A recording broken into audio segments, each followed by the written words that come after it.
పడుకుంటారు.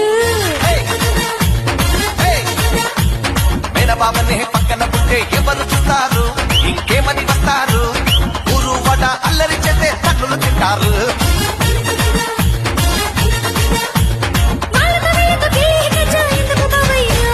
అయితే మీ నాన్న కైకి డప్పు, కాళ్ళు కడిగే టైం వచ్చిందని చెప్పు.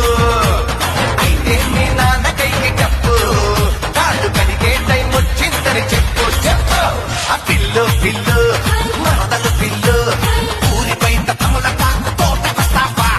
పిలుగు పిలుగు ఎట్టా పిలుగు, ఒంటరిగా నేను వస్తే బతకనిస్తావా? పిల్లు పిల్లు మరదలు పిల్లు, ఊరి బయట తమల పాకు తోటకొస్తావా?